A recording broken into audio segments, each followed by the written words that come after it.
मुझे पूरी उम्मीद है कि आप सब बहुत अच्छे हैं और बहुत अच्छे से पढ़ाई कर रहे हैं, और भाई करनी भी चाहिए, है ना। तो चलो फिर बिना किसी देरी के आज की क्लास शुरू करते हैं और बात करते हैं भाई अपने चैप्टर के बारे में। तो बच्चा लोग, मैं हूँ विजेता, आपकी बायोलॉजी टीचर, और हम यहाँ पे कंटिन्यू कर रहे हैं अपना चैप्टर। ठीक है, तो यहाँ पर आज हम क्या बात करेंगे, हमने लास्ट क्या बात करी थी, हमने लास्ट मेंढक अपना टॉपिक उठाया था। ठीक है, तो हमने लास्ट क्लास में अपने मेंढक के बारे में बहुत सारी बात कर ली थी। ठीक है, कि हमने बोला था भाई ये क्या है, ये उभयचर है। क्यों है? क्योंकि पानी और जल में रहता है ये, है ना, कि क्या है, उभयचर। ठीक है, पानी, अरे पानी और जल तो एक ही होता है यार, पानी और धरती दोनों पे रहता है। यहाँ पर निषेचन करता है ये, ठीक है, और यहाँ पर भोजन की तलाश करता है। ठीक, तो जो दोनों जगह रह सकते हैं उसको हम बेसिकली क्या बोलते हैं, उनको भाई उभयचर बोलते हैं, यानी कि एम्फिबियन। ठीक, चलो ये बात कर ली थी। फिर हमने क्या बात करी थी, हमने लास्ट क्लास में इसकी आंतरिक संरचना के बारे में बात कर रहे थे हम लोग, है ना। क्या बात कर रहे थे, आंतरिक संरचना के बारे में हम लोग बात कर रहे थे। ठीक, यहाँ पर हमने क्या बात करी थी, आंतरिक संरचना देखेंगे अगर किसी मेंढक की तो उसमें क्या क्या आएगा। तो हमने बोला था कि भाई वहां पर क्या, कि सबसे पहले उसका पाचन तंत्र, है ना, पाचन तंत्र, जो क्या किया हमने अपनी क्लास में पूरा कर लिया था। इसके बाद क्या किया हमने, श्वसन तंत्र। ठीक, ये भी हमने पूरा कर लिया था। तो ये दोनों की दोनों चीजें हमारी कंप्लीट हो गई थी लास्ट क्लास में। अब इसके अलावा भी हमने कहा था आंतरिक संरचना में और भी बहुत सारी चीजें आती हैं। कौन सी आती हैं, जो आज की क्लास में हम देखेंगे। सबसे पहले हम बात करेंगे परिसंचरण तंत्र के बारे में। ठीक है, किसके बारे में बात करेंगे, परिसंचरण तंत्र के बारे में हम बात करेंगे। उसके बाद क्या देखेंगे हम, तंत्रिका तंत्र देखेंगे, तंत्रिका तंत्र देखेंगे। फिर क्या देखेंगे हम, इसके संवेदी अंगों के बारे में जानेंगे, कि भैया संवेदी अंग कौन से हैं। ठीक, उसके बाद क्या आएगा भाई, जनन अंग भी आते हैं, है ना, बहुत जरूरी है। अब जनन अंग है, इसका मतलब कि भाई निषेचन भी होगा। तो यहां पर हम क्या देखेंगे, निषेचन भी देखेंगे। ठीक है, तो आज की क्लास में ये सारे के सारे टॉपिक क्या है हमको क्लियर करने हैं। तो चलो फटाफट से बिना किसी देरी के क्लास को शुरू कर देते हैं। चलो फिर सबसे पहले आ जाओ भाई परिसंचरण तंत्र। ठीक, जब हम परिसंचरण तंत्र की बात करते हैं, अच्छा इससे पहले एक बात और, कि स्वतंत्र तंत्र में हमने क्या देखा था, श्वसन तंत्र में हमने देखा था कि 3 तरीके के होता है ना, त्वचीय होता है, ठीक है, रिविशन है ये, ठीक है, मुख गुहीय होता है, ठीक है, और क्या होता है, फुफ्फुसीय। 3 तरीके का होता है। त्वचीय यानी कि जब जल में होता है तो ये अपने स्किन से करता है, जब धरती पे होता है, थल पे होता है तो मुख से करता है, और जब फुफ्फुसीय मतलब लंग्स के द्वारा भी ये तभी करता है जब ये धरती पे यानी कि थल पे होता है। ठीक है, तो ये हमने बात की थी। अब अगर हम परिसंचरण तंत्र की बात करते हैं तो यहाँ पर क्या आएगा, ये बना हुआ होता है किससे, बताइए किससे बना हुआ होता है, इसमें क्या क्या चीजें शामिल है। अच्छा ठीक है, उससे पहले एक और चीज जान लेते हैं, जो इसका क्या है परिसंचरण तंत्र, इसका अगर हम बात करते हैं तो वो कैसा है, हम मनुष्य की तरह ही होता है। कैसा है, मनुष्य की तरह। ठीक है, मनुष्य की तरह है इसका। ठीक है, अब यहाँ पर किस प्रकार का पाया जाता है, यहाँ पर जो परिसंचरण तंत्र है बंद प्रकार, यानी कि क्लोज सिस्टम है यहाँ पर, क्लोज। ठीक है, जो वहां पे क्या होता है, जहां पर जो रक्त है, यहाँ पर जो रक्त है वो कहाँ बहता है, बंद वाहिकाओं में, वाहिकाओं में। ठीक है, बंद वाहिकाओं में, ठीक है, रक्त बहता है, इसीलिए ये क्लोज टाइप है या बोलो बंद प्रकार का है। चलो उसके बाद क्या बोला कि भाई ये किससे मिलके बना हुआ होता है, अगर हम यहाँ जाने। ठीक है, किससे मिलके बना हुआ होता है, तो 3 चीजों से मिलके बनता है ये। ठीक है, 3, ठीक है, 3 चीजों से मिलके बना हुआ होता है। सबसे पहले हमारे पास क्या आ जाता है भैया, हृदय आ गया, यानी कि हमारा हार्ट आ गया है। ठीक है, उसके बाद क्या होता है, इसमें रक्तवाहिकाएं, वाहिनिकाएं, सॉरी, वाहिनिकाएं,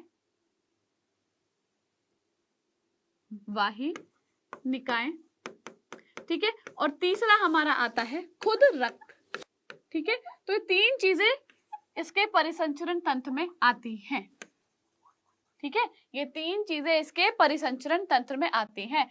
जब किसकी बात करते हैं हम, जब हृदय की बात करते हैं, तो हृदय कैसा पाया जाता है, यहाँ पर 3 कक्षीय हृदय पाया जाता है, ठीक है।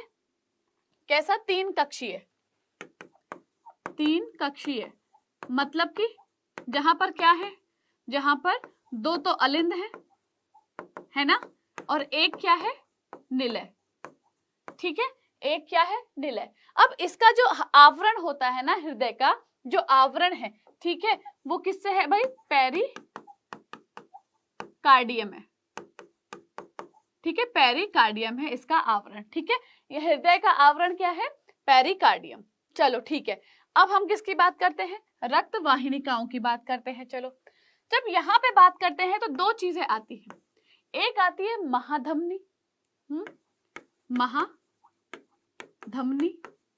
ठीक, और दूसरी क्या आती है, दूसरी आती है आपकी महाशिरा, ठीक। जब हम महाधमनी की बात करते हैं तो यहाँ पर कौन मौजूद होती है, यहाँ पर क्या होती है, छोटी छोटी धमनी होती है, क्या होती है, छोटी छोटी धमनी होती है, ठीक है। फिर जब महाशिरा की बात करते हैं तो यहाँ पर क्या होती है, इसके साथ शिराएं होती हैं, क्या होती है, इसके साथ शिराएं होती हैं, ठीक है। अब यहाँ पर इन दोनों का बेसिकली काम क्या है, तो ये क्या काम करती है, ये यहाँ से क्या करती हैं, रक्त को क्या करती हैं, बाहर ले जाती हैं, हृदय से रक्त को बाहर ले जाती है, ठीक है, बाहर की ओर ले जाती है। अगर हम इसकी बात करते हैं तो ये क्या काम करती है, ये क्या करती है, रक्त को, रक्त बोलो, रुधिर बोलो, ठीक है, कोई दिक्कत नहीं है, अंदर, ठीक है। तो यहाँ पर ये रक्त वाहिनिकाओं का काम हो गया। चलो ठीक है, मान लेते हैं। अब लास्ट में जब इतना सारा हम रक्त के बारे में बात कर रहे हैं, ब्लड के बारे में, रक्त को भी देख लेते हैं। रक्त में क्या आ जाता है भाई, रक्त में हमारे पास लाल रक्त कोशिकाएं, ठीक है, यानी कि जिसको हमने आरबीसी बोला, ठीक है।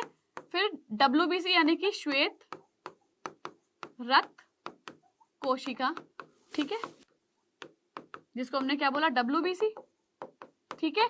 और तीसरा क्या आ जाता है हमारे पास, तीसरा आता है प्लेटलेट्स, ठीक। तीसरा क्या आ गया हमारे पास, प्लेटलेट्स आ गया, प्लेटलेट्स, ठीक है।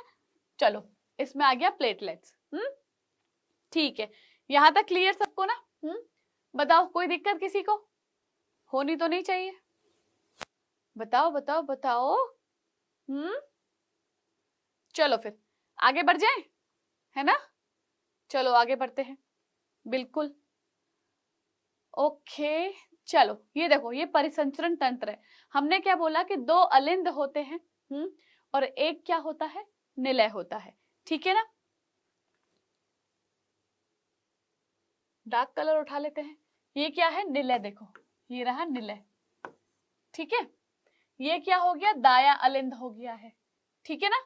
और ये क्या हो गया, बाया अलिंद, यानी कि 1 और 2, ठीक। और सिर्फ अपना कहा गया निलय, निलय कितना है, ये सिर्फ एक ही है निलय, ठीक है ना। तो हमने क्या बोला, 3 कक्षीय है ये। चलो जी, ये भी समझ में आ गया, ओके। आगे बढ़ते हैं। देखो, अब परिसंचरण तंत्र के बारे में जब हम बात कर रहे हैं तो हमने क्या बोल दिया है कि भाई 3 घटकों से मिलकर बनता है, 3 घटकों से मिलकर बनता है रुधिर, ठीक। कौन सी भाई, हमारी आरबीसी, डब्ल्यूबीसी और प्लेटलेट्स, पत्ती काणु, ठीक है। इसको यहां लिख सकते हो, पत्ती काणु।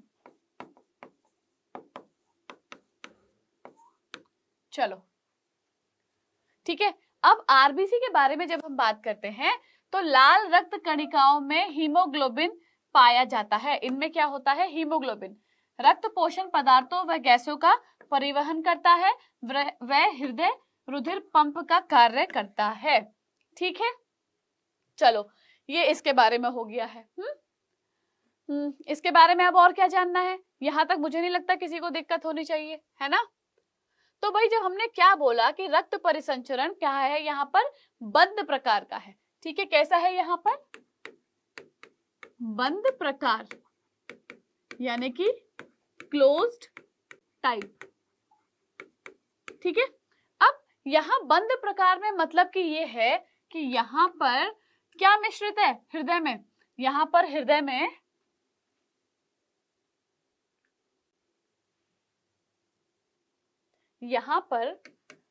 में अगर हम हृदय की बात करते हैं, मिश्रित है। ठीक है, क्या मिश्रित है भाई? मैं कौन से मिश्रण की बात कर रही हूं यहाँ पे कि इस हृदय में क्या मिश्रित है? तो यहाँ पर क्या है? ऑक्सीजनित, यहाँ पर ऑक्सीजनित रक्त। ठीक है, यानी कि क्या बोलते हैं? Oxygenated blood. और दूसरा क्या हो गया? वी ऑक्सीजनित रक्त, यानी कि डीऑक्सीजनेटेड ब्लड। ठीक है, तो दो तरीके का ब्लड यहाँ पर क्या होता है? मिक्स्ड होता है। किसमें? इसके क्या बोलते हैं? बंद प्रकार में। ठीक है, यहाँ पर दो तरीके का मिश्रित होता है। चलो, जब हम यहाँ पे हृदय की बात ही कर रहे हैं तो हृदय में हमने क्या बोला? अगर मैं इस हृदय की बात करती हूं, ठीक है, तो हमने यहाँ पे क्या बोला? दूसरे कलर से उठाते हैं, है ना? लो, इसकी बात कर रहे हैं हम, हृदय की। ठीक है, तो जब हमने हृदय की बात करी है तो यहाँ पर हृदय कैसा है? त्रिकोष्ठीय।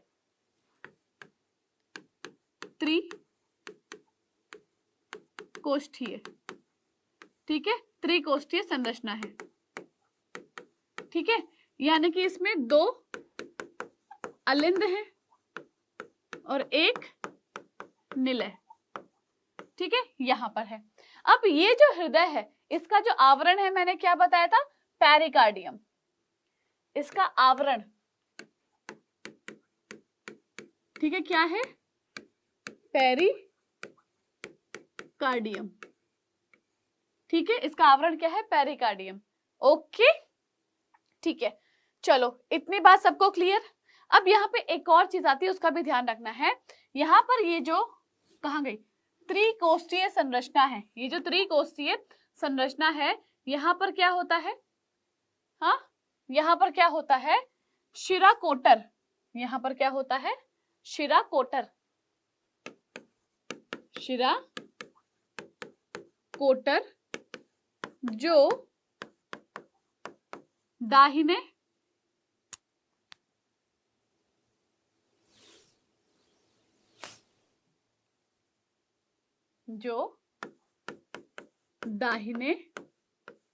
किससे? अलिंद से जुड़ा रहता है।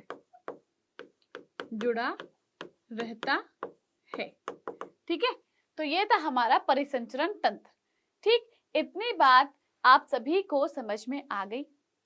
मुझे नहीं लगता कि कोई डाउट होना चाहिए। यहाँ पर एक एक चीज बड़े प्यारे तरीके से यहाँ पे लिखी है, समझाई गई है ना? और पीडीएफ के लिए क्या है भाई? टेलीग्राम का लिंक दिया हुआ है, उसको ज्वाइन कर लो ताकि आप लोगों को पीडीएफ मिलते रहे। अरे यहाँ नहीं पढ़ रहे हो, यहाँ आ रहे तो कम से कम पीडीएफ से तो पढ़ोगे, नोट्स तो बनाओगे। ठीक है, तो भाई पीडीएफ जाके पीडीएफ जो ग्रुप है उसको ज्वाइन कर लो, डिस्क्रिप्शन में उसका लिंक दिया हुआ है। ठीक, फिर आता है हमारे पास रक्त वाहिनियां। ठीक है, तो हमने कहा भाई रक्त वाहिनियां दो प्रकार की होती हैं। ठीक है, दो प्रकार की हैं रक्त वाहिनियां। कौन कौन से दो प्रकार हैं भाई? तो ये है, एक कौन सा हमने बताया था? महाशिरा। ठीक है, महाशिरा, या फिर क्या बोल दो, वे शिराएं।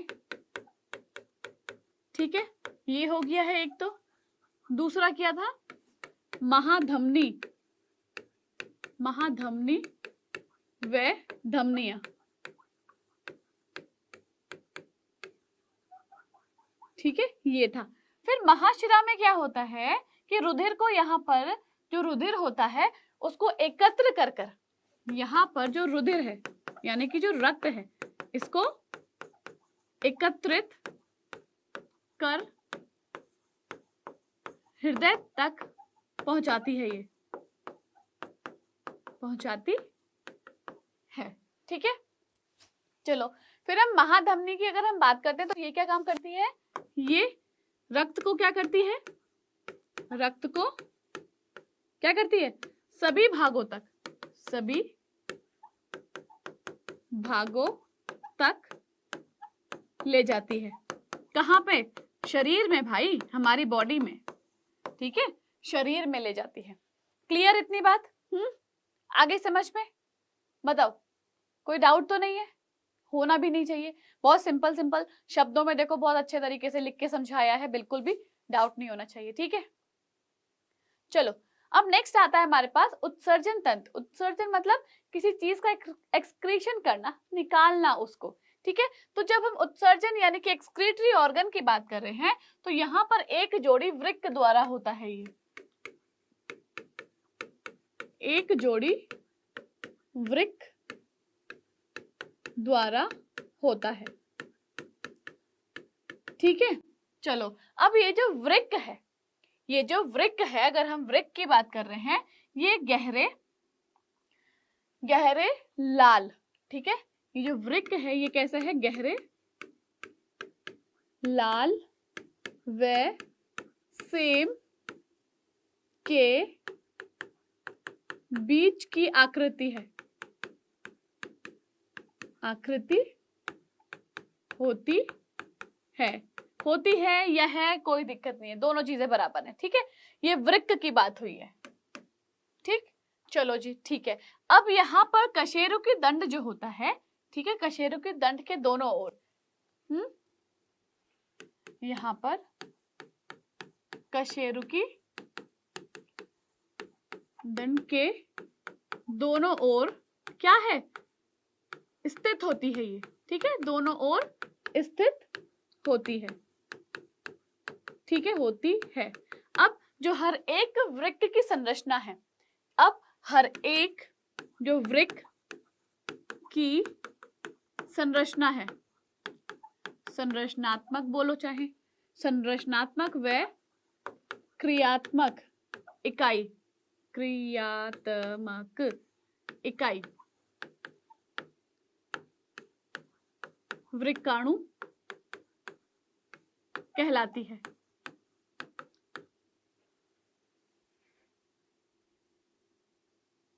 कहलाती है। ठीक है, अब हर एक वृक्क से, ठीक है, अगर हम वृक्क की बात कर रहे हैं तो हर एक वृक्क से क्या हो रहा है, मूत्र वाहिनी निकलती है। ठीक है, निकलती है, जो क्या है, अपस्कर द्वार में खुलती है। ठीक है, जो कहाँ खुलती है, जो कहाँ खुलती है, अपस्कर द्वार में, अपस्कर द्वार में। ठीक है, चलो अब यहाँ पर ये चीज तो हमने जान ली, इतनी सारी चीजें हो गई उत्सर्जन तंत्र में, पर ये भाई उत्सर्जित क्या करता है, क्या निकालता है ये, है? तो भाई ये क्या करता है, यूरिया का उत्सर्जन करता है ये। ठीक है, क्या करता है मेंढक, यूरिया का उत्सर्जन करता है। ठीक है, यूरिया का उत्सर्जन करता है। अब जो उत्सर्जित अपशिष्ट रक्त है, जो क्या है, उत्सर्जित क्या, अपशिष्ट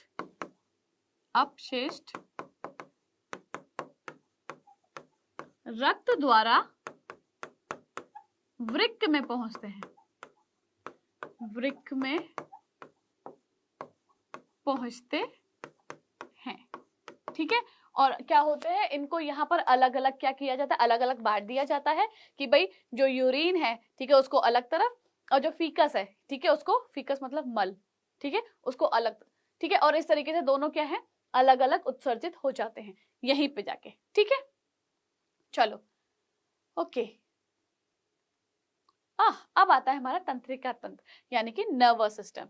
तो जो हमारा नहीं, मतलब जो मेंढक का है वो 3 प्रकार, इसमें 3 प्रकार है, ठीक है, 3। ठीक, पहला क्या जाता है यहाँ पर, केंद्रीय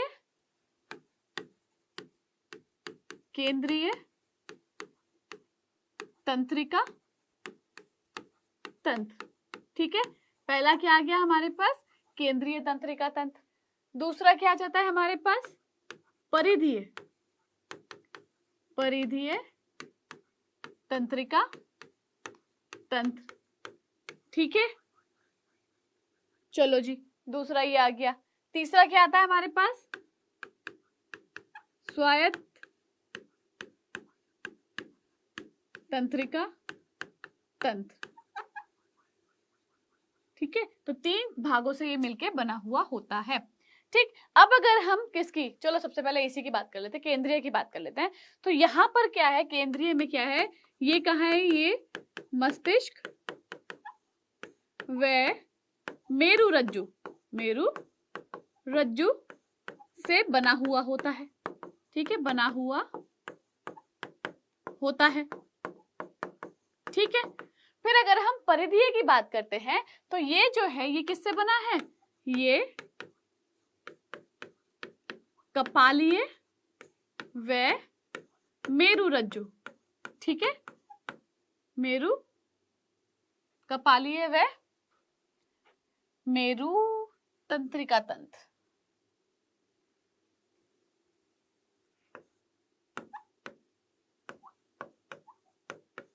तंत्रिका से बना होता है, ठीक है। उसके बाद अगर हम स्वायत्त की बात करते हैं तो ये स्वायत्त किससे बना हुआ है भाई, ये परानुकंपी व अनुकंपी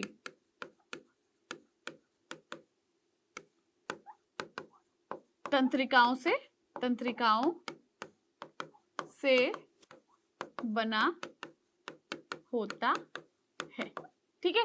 तो ये 3 प्रकार के हो गए, ठीक, केंद्रीय, परिधीय और स्वायत्त, ठीक, ये 3 तरीके के यहाँ पर हो गए। अब इतनी बात कितने बच्चों को समझ में आ गई है? ये बातों पर से ध्यान हटा के थोड़ा सा इधर भी ध्यान दे लो। किसने खाना खाया, किसने नहीं खाया, कौन सो गया, कौन कहाँ था, क्यों नहीं आया, क्या ही फर्क पड़ता है भाई। आप आए हो, आप पढ़ो ना, क्योंकि आपके बदले कोई दूसरा एग्जाम देने नहीं जाएगा, ठीक है। आपके बदले आप और आप, सिर्फ आप ही जाओगे एग्जाम देने, कोई दूसरा नहीं जाएगा वहां पे कि यार तो कि बाबू तुमने वो लिखा था यहाँ पे, तुमने ऐसे किया था वहां पे, ऐसा डायग्राम बनाया था, कोई नहीं जाएगा। यकीन मानो फेल हो गए ना तो जो आपको जो भी बाबू सोनो मोनो जो भी कुछ है ना वो दूर हो जाएगा आपसे फेल होने के बाद। तो अपने को ऐसी नौबती लेके नहीं आनी है ना कि कोई हमको इस तरीके से करे। इसलिए बेटर है पढ़ लो, ध्यान दे लो।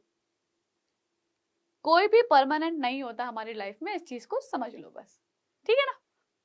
चलो फिर ये हमने क्या बोला, तंत्रिका तंत्र यहाँ पर 3 प्रकार का है, केंद्रीय तंत्रिका तंत्र, परिधीय तंत्रिका तंत्र और स्वायत्त तंत्रिका तंत्र, ठीक है। इतनी बात सभी को समझ में आ गई है? आ गई है तो वेल एंड गुड। नहीं आई है तो क्या करना है आपको भाई, फिर से एक बार से लिंक को ओपन कर लेना और देख लेना, ठीक है। और नहीं आता है तब भी तो भाई दोबारा से पूछ लेना कमेंट में मैसेज छोड़ के, क्योंकि मैं आप सभी के कमेंट्स रोज देखती हूँ, ठीक है, रोज कमेंट्स पढ़ती हूँ मैं आप लोगों के, तो इसलिए अगर कोई लगे दिक्कत है तो वहां पे बता देना, ठीक है। चलो फिर अभी क्या करते हैं, इससे आगे बढ़ते हैं और आते हैं अपने अगले टॉपिक के ऊपर। चलो उससे पहले एक और चीज जान लो भाई, जो मेढक का मस्तिष्क होता है ना, जो मेढक का क्या है, मस्तिष्क, ठीक है, जो मेढक का मस्तिष्क है वो क्या है, कपाल में सुरक्षित होता है। किसमें, कपाल में, ठीक है, कपाल में सुरक्षित होता है और 3 भागों में विभेदित होता है, ठीक, 3 भागों में विभेदित होता है। कौन कौन से हो गए 3 भाग, एक तो अग्र मस्तिष्क हो गया, अग्र मस्तिष्क हो गया, ठीक है, दूसरा मध्य हो गया, मध्य मस्तिष्क, ठीक है, और तीसरा क्या हो गया, पश्च मस्तिष्क, ठीक है भाई। ये 3 तरीके के हो गए। तो अगर हम इनके अंदर की बात करते हैं तो अग्र में क्या होता है, यहाँ पर इसमें घ्राण पालियां, ठीक है, घ्राण पालियां, 2 प्रमस्तिष्क गोलार्ध, डायनासिफेलॉन होते हैं, ठीक है, डायनासिफेलॉन होते हैं, ठीक है, ठीक है जी। अब अगर मैं मध्य मस्तिष्क की बात करती हूँ तो इसमें एक जोड़ी क्या होता है, इसमें एक जोड़ी क्या होता है, 6 कपलिया होता है या होती है, ठीक है। चलो इसके बाद पश्च मस्तिष्क की बात करेंगे तो यहां कौन मिलेगा हमको, इसमें क्या होता है, इसमें अनुमस्तिष्क, अनुमस्तिष्क व मेडुला, मेडुला ऑब्लंगेटा, ऑब्लंगेटा होता है, ठीक है, होता है, ठीक है। यहां पर क्या होता है, 10 जोड़ी कपाल तंत्रिकाएं मस्तिष्क से निकलती हैं, ठीक है ना। तो ये हमारा 3 क्या है, 3 भागों से मिलके बन गया है, ठीक। तो ये हमारे इसके मस्तिष्क के बारे में था। इतनी बात सबको क्लियर हो गई है ना, थम्स अप दिखा के बता दो भाई कि हाँ हो गई है।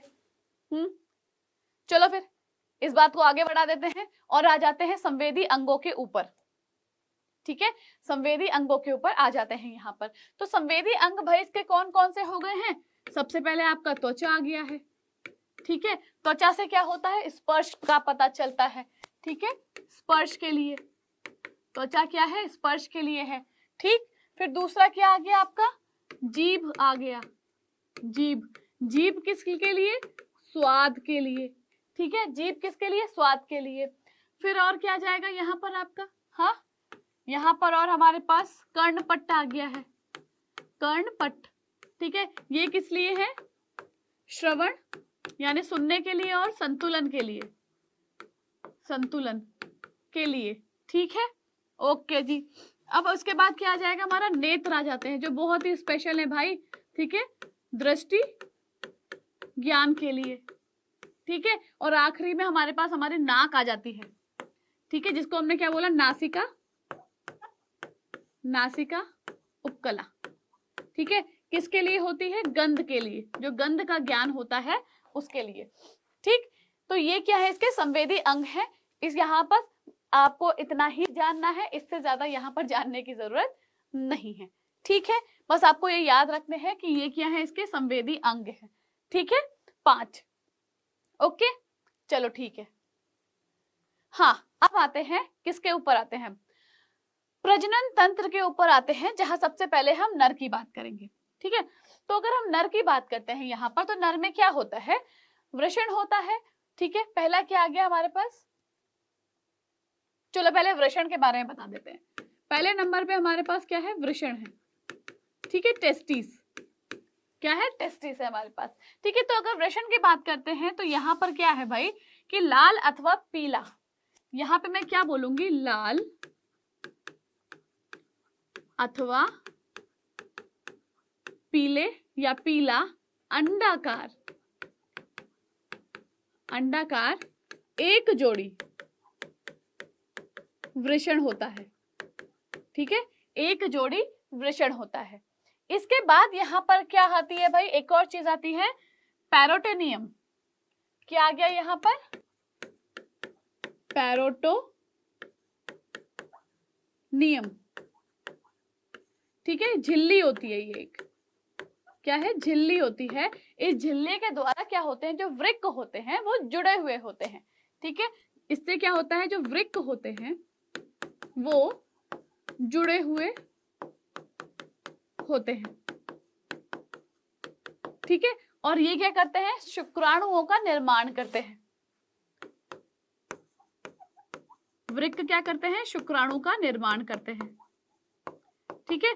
तो यहाँ पर इसके वृषण के बारे में सिर्फ इतना ही है जानने के लिए, ठीक है। इससे ज्यादा अभी टेंशन लेने की जरूरत नहीं है, सिर्फ इतना ही जान लो कि लाल अथवा पीला अंडाकार एक जोड़ी यहाँ पर वृषण होता है। पैरोटोनियम झिल्ली वहां मौजूद होती है जिससे वृक्क जुड़े हुए होते हैं और वहां क्या होता है, शुक्राणु का निर्माण होता है, ठीक। दूसरा हमारे पास क्या आ जाता है भाई, शुक्र वाहिकाएं, शुक्र वाहिकाएं, ठीक है, शुक्र वाहिकाएं आ जाती हैं उसके बाद हमारे पास दूसरे नंबर पे। तो यहाँ शुक्र वाहिकाओं में क्या होता है, जो हर एक वृषण है, ठीक है, जो प्रत्येक वृषण में 10 से 12 शुक्र वाहिकाएं होती हैं, ठीक है। वृषण में क्या है, 10 से 12 क्या है, हाँ, शुक्र वाहिकाएं, ठीक है, 10 से 12 है, ठीक। जो क्या करती हैं ये शुक्र वाहिकाएं, निकल कर क्या कर रही है, निकल कर क्या करती है, ये जो वृक्क होता है, वृक्क में क्या होती है, धस जाती है, धस जाती है, ठीक है, जो बिडर नाल में खुलती हैं, जो कहाँ खुलती हैं, बिडर नाल, ठीक है, जो बिडर नाल में खुलती हैं, ठीक है। अब ये जो बिडर नाल है जिसकी हम बात कर रहे हैं, ये बिडर नाल क्या है भाई, ये जो बिडर नाल है, अगर मैं इसकी बात कर रही हूं तो ये मूत्र वाहिनी में, मूत्र वाहिनी में खुलता है, जो अवस्कर में आगे जाके मिल जाता है। कहाँ मिलता है, अवस्कर में, ठीक है। तो ये हो गया हमारा नर जननांग, ठीक है। इतनी बात आप सभी को समझ में आ गई, क्लियर हो गई है कि भैया नर जननांग में हमको सिर्फ वृषण देखना है और दूसरा शुक्र वाहिकाएं के बारे में पढ़ना है, बस इतना। चलो इसके बाद मादा जननांग के बारे में अगर हम बात करते हैं तो यहाँ पे क्या है, अंडाशय आता है और एक अंडवाहिनी आता है, ठीक है। क्या आ गया यहाँ पे, एक अंडाशय आ गया, क्या आ गया, अंडाशय, ठीक है, और दूसरा क्या आ गया हमारे पास, अंडवाहिनी, ठीक है, दो चीजें आ गई हैं। तो अंडाशय की अगर मैं बात करती हूं तो अंडाशय में क्या होता है, एक जोड़ी, यहां पर एक जोड़ी अंडाशय, यहां पर क्या होता है, एक जोड़ी अंडाशय, किससे, पैरोटेनियम झिल्ली से क्या जुड़े रहते हैं, ठीक है, झिल्ली से जुड़े रहते हैं, ठीक है, और क्या करते हैं, और अंडाणुओं का निर्माण करते हैं, अंडाणुओं का निर्माण करते हैं, ठीक है, क्या करते हैं, अंडाणुओं का निर्माण करते हैं।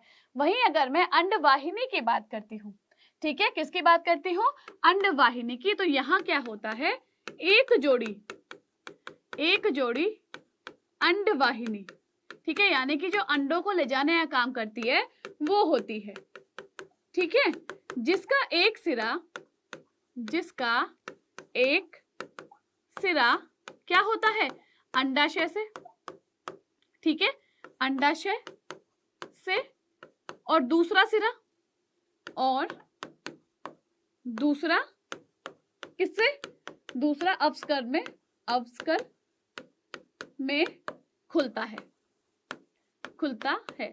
मतलब देखो ये क्या कर रहा है कि भाई एक जोड़ी अंडवाहिनी है जिसका एक सिरा कहाँ पे है, अंडाशय में, और दूसरा सिरा कहाँ है, उसका अवस्कर में, यानी कि एक सिरा जहां अंडाशय में, वहां से अंडा निकल रहा है अंडाशय से, इस अंडवाहिनी के द्वारा होते हुए कहाँ जा रहा है, अवस्कर में जा रहा है। यहाँ पर ये होता है। चलो ठीक है, तो यहाँ पर आपको सिर्फ इतनी बात समझनी है, इससे ज्यादा कुछ नहीं समझना है। चलिए अब अपना लास्ट टॉपिक पे आ जाते हैं, जो है निषेचन यानी कि फर्टिलाइजेशन। क्या है ये, फर्टिलाइजेशन, ठीक है। चलो यहाँ पर क्या है, ये वर्षा काल में होता है। कहाँ होता है ये, वर्षा काल, यानी कि जब बारिश होती है, ठीक है, जो जुलाई से लेके सितंबर माह के मध्य, ठीक है, इसके बीच में होता है। आपको ये चीज याद रखनी है। चलो ठीक है, अब यहाँ पर जो नर है, ठीक है, यहाँ पर जो नर की अगर हम बात करते हैं तो नर क्या करता है, वाक्कोश, नर में क्या होता है, वाक्कोश होता है, उससे क्या करता है वो, ध्वनि क्या करता है, उत्पन्न करता है, ठीक है, उत्पन्न करता है सॉरी, ध्वनि उत्पन्न करता है, ठीक है। क्यों करता है, ताकि जो मादा है, ठीक है, ताकि जो मादा है वो क्या हो, आकर्षित हो सके उसकी तरफ, ठीक है, मादा जो है आकर्षित हो सके उसकी तरफ, ठीक। फिर वहीं इसके मैथुन के दौरान की बात करते हैं। जब मैथुन की बात होती है, ठीक है, मैथुन के दौरान क्या होता है, ठीक है, यानी कि जब इंटरकोर्स की बात कर रहे हैं तो यहाँ क्या होता है, यहाँ जो मैथुनांग होता है, ठीक है, यानी कि जो पार्ट होता है, ठीक है, मैथुनांग जो होता है वहां से क्या होता है, मैथुनांग की मदद से क्या हुआ, मादा की पीठ को दबाता है, पीठ को दबाता है, ठीक है, किसकी, मादा की, ठीक है। और उससे क्या होता है, मादा को ये उत्तेजित करने की कोशिश करता है, ठीक है, इससे क्या होता है, मादा को उत्तेजित करने की कोशिश करता है, ठीक। अब यहाँ पे क्या होता है, जब मादा उत्तेजित हो जाती है तो उसके साथ साथ नर भी उत्तेजित हो जाता है, और दोनों उत्तेजित होकर क्या करते हैं, जो जल होता है, ठीक है, जल में क्या काम करते हैं, अपने अंडाणु और शुक्राणु जो होते हैं उनको क्या कर देते हैं, उनको क्या करते हैं, जल में निकाल देते हैं, निकाल देते हैं, ठीक है। और जो मादा होती है वो एक बार में, अगर मैं मादा की बात करती हूं तो ये मादा एक बार में 2500 से 3000 तक के अंडे देती है, ठीक है, इतने देती है। और जल में यहां पर जब निकल जाता है तो जल में क्या होता है, निषेचन होता है, ठीक है, यहां पर निषेचन की क्रिया कहां हो रही है, जल में हो रही है, ठीक है। इतना यहां पर हमें पढ़ना है, ठीक है। तो फिर आज के लिए बस इतना ही। उम्मीद करती हूँ कि आपको समझ में आया होगा चैप्टर, और अच्छे से आपने ध्यान से पढ़ा भी होगा। नहीं पढ़ा है तो बेटा पढ़ लो, बहुत दिक्कत हो जाएगी वरना, ठीक है। और पीडीएफ के लिए टेलीग्राम ग्रुप है, वहां जाके ज्वाइन कर लो। चलो फिर चलती हूँ, मैं आती हूँ अपने नई क्लास में। तब तक के लिए आप लोग इसको रिवाइज करते रहिए, अपना ख्याल रखिए, बाय बाय।